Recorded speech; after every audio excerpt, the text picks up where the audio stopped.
Hi everyone, good evening. कैसे हैं आप सभी लोग? आई होप आप लोगों की प्रिपरेशंस अच्छी चल रही है। Welcome to my YouTube channel English classes by Neha Yadav.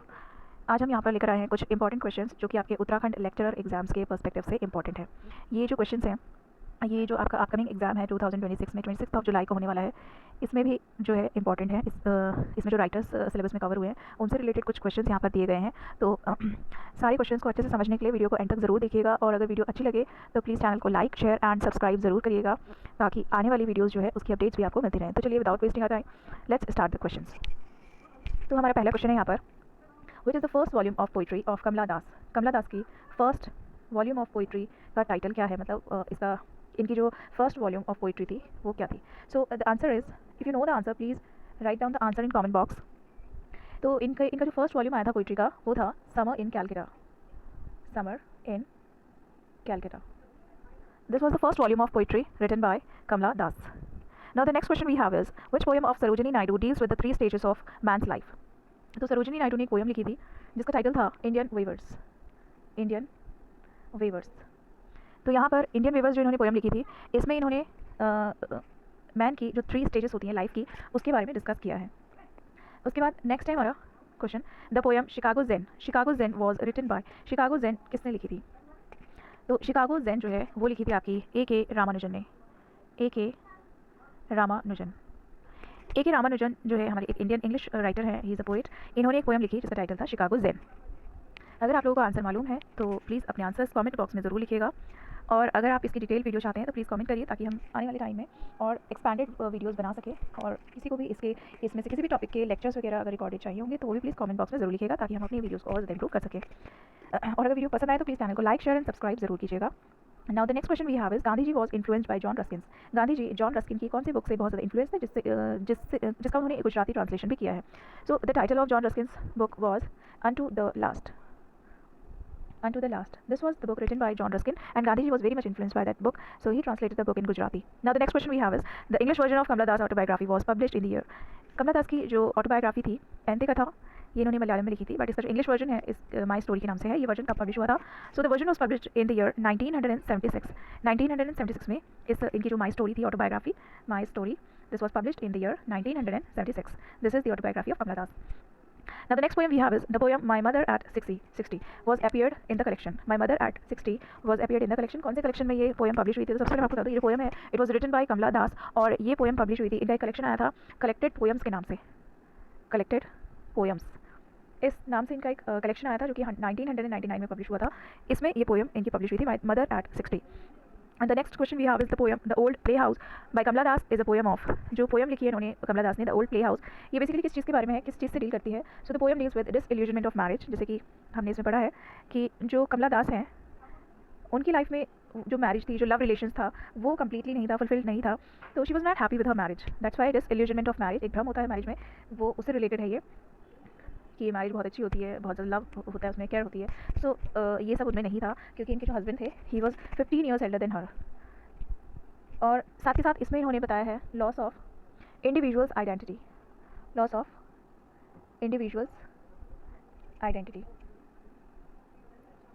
किसी व्यक्ति की जो इंडिविजुअल आइडेंटिटी होती है ना, वो खो जाती है, एक अपना अस्तित्व जिसे बोलते हैं ना, वो खो जाता है। तो इस चीज़ पर बेस्ड ये पोएम इन्होंने लिखी थी, the old playhouse. Now the next question we have is, which poem features a reflection on a familial relationship to his father. Which poem features a reflection. देखिए, एक पोएम लिखी थी A K. Ramanujan ने जिसका title था obituary. Obituary basically जो है इन्होंने अपने फादर एंड फैमिली को रिकॉल करते हुए लिखी थी, और ऑबिचुअरी का एक्चुअल मीनिंग होता है जो एक तरीके से जो सैड न्यूज़ होती है किसी की डेथ की न्यूज़पेपर में, उसको ऑबिचुअरी कहा जाता है। तो ये पोएम इन्होंने लिखी थी ए.के. रामानुजन ने। तो इसमें इन्होंने अपनी फैमिलियर रिलेशनशिप को बताया है अपने पिताजी के साथ, जो उनके रिलेशन थे after the death of his father. It is a kind of dirge. Now the next is, who is called the confessional poet. किसको कन्फेशनल पोइट कहा जाता है? तो देखिए, इंडियन राइटर्स में कमला दास एक ऐसी पोइट है, कमला दास, जिनको कन्फेशनल पोइट कहा जाता है, क्योंकि इन्होंने अपनी पोएम्स में ओपनली सभी चीज़ों के बारे में डिस्कशन किया है और कन्फेस किया है खुद को। That's why she is known as the confessional poet. Now the next question is, I am every woman who seeks love. This line belongs to which Indian author. तो देखिए, जैसे कि लाइन में ही क्लियर है, I am every woman who seeks love, मैं उन महिलाओं में से हूँ, या फिर मैं वो महिला हूँ जो प्यार की तलाश में रहती हूँ, है ना। तो एक लव लैकिंग जो थी, मतलब प्यार की जो कमी थी, वो कमला दास की लाइफ में रही थी। तो इन्हीं को मतलब इन्हीं से रिलेटेड ये लाइन है, कमला दास से ही रिलेटेड ये लाइन बोली गई है। Next question is, in the poem the snake charmer, what does the snake represent. तो सबसे पहले मैं आपको बता दूँ, ये जो पोएम है स्नेक चार्मर, इस पोएम में स्नेक चार्मर जो पोएम है, इसमें इंटरनल लॉन्गिंग और स्पेशली जो है ब्राइड के बारे में इसमें बताया गया। तो इसमें स्नेक चार्मर में जो स्नेक है वो रिप्रेजेंट करता है इंटरनल लॉन्गिंग को, internal longing, and at the end of the lines of the poem ये ब्राइड को भी रिप्रेजेंट करता है, it also represents bride. Next question is which Indian author was influenced by Sylvia Plath. Sylvia Plath is an American writer. तो Sylvia Plath एक confessional poetry हैं, तो she was an American British writer. ये जो है अपनी confessional poems के लिए जानी जाती थी। तो इनको पढ़ा था, इनकी पोएम्स वगैरह पढ़ी थी कमला दास ने, और इनसे बहुत ज़्यादा इन्फ्लुएंस हुई थी, और इन्हीं से इन्फ्लुएंस होकर कमला दास ने भी कन्फेशनल पोइट्रीज लिखी थी। तो इसलिए इनको कन्फेशनल पोइट कहा जाता है कमला दास को, और कमला दास ही सिल्विया प्लाथ से इन्फ्लुएंस थी। So the answer is Kamala Das. Now the next question is the poem Small Scale Reflections on a Great House was written by किस तरह की थी। तो देखिए ये जो पोएम है, it is a very famous poem written by A.K. Ramanujan. A.K. Ramanujan ने ये पोएम लिखी थी। The next question is the poem Self Portrait by A.K. Ramanujan was published in the collection। A.K. Ramanujan की पोएम थी एक सेल्फ पोर्ट्रेट, ये कौन से कलेक्शन में आई थी। So the poem appeared in the collection the striders. इनका कलेक्शन आया था द स्ट्राइडर्स करके। देखिए द स्ट्राइडर्स एक पोएम भी है और एक कलेक्शन का भी नाम है, मतलब एक कलेक्शन का टाइटल भी है द स्ट्राइडर्स, और इसी में एक पोएम भी है द स्ट्राइडर्स करके, और इसमें एक काफ़ी सारी पोएम्स हैं वैसे तो, और इसमें से एक पोएम सेल्फ पोर्ट्रेट भी है। The next question is the poem A River was written by Dash and the name of the river is in this poem is। तो देखिए ये जो पोएम है A River, ये लिखी थी A.K. रामानुजन ने, A.K. रामानुजन ने, और इस पोएम में जिस रिवर का नाम मेंशन है, मतलब जिस रिवर के बारे में बताया गया है, दैट इज़ मदुरई रिवर। यहाँ पर मदुरई रिवर के बारे में बताया गया। अब अगला क्वेश्चन है हमारा, Khushwant Singh was the editor of which famous magazine. Khushwant Singh एक इंडियन राइटर है। इन्होंने कौन सी फेमस मैगजीन में एडिटिंग करी थी। तो इन्होंने करी थी editing the illustrated weekly of India में, the illustrated weekly of India में, weekly of India. This was the magazine in which Khushwant Singh edited. अगला क्वेश्चन है हमारा, who is badmash turn into hero in train to Pakistan. एक नॉवल है train to Pakistan जो कि लिखी है खुशवंत सिंह ने, a very famous novel written by Khushwant Singh. इसमें ये पूछ रहे हैं कि उसमें कौन सा कैरेक्टर है जो बदमाश के जिसको बदमाश बोला गया है, और eight the end of the novel वो क्या हो जाता है, हीरो में कन्वर्ट, मतलब वो हीरो बन जाता है नॉवल का।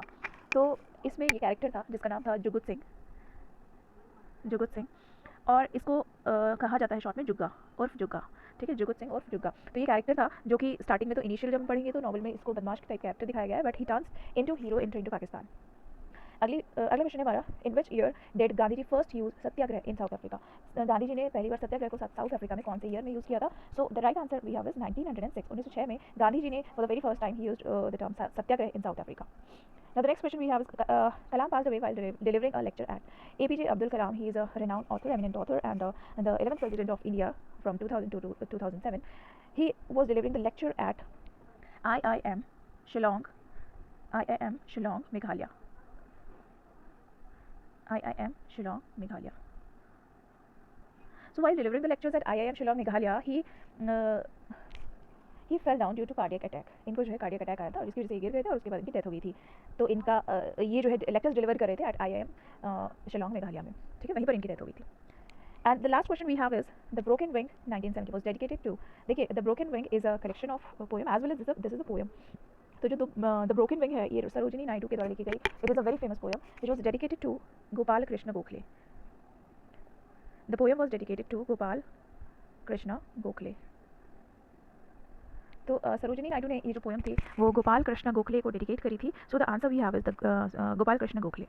So these are 20 most important questions that can be asked in the upcoming exams in Uttarakhand exams and the other teaching exams. Those students who are preparing for the teaching exams in English literature, so these questions can be helpful for them. अगर video पसंद आया हो so please channel को like share subscribe करना मत भूलिएगा, और अगर आप चाहते हैं कि इन पर कुछ डिटेल वीडियो या फिर any kind of information you want so please message me in the comment box. So see you in the next video. इसी तरह की हम कुछ क्वेश्चंस इंपॉर्टेंट क्वेश्चंस लेकर आएंगे या फिर हो सकता है किसी टॉपिक पर लेक्चर भी लेकर आए। सो मिलते हैं अपनी नेक्स्ट वीडियो में। So thank you everyone and good night.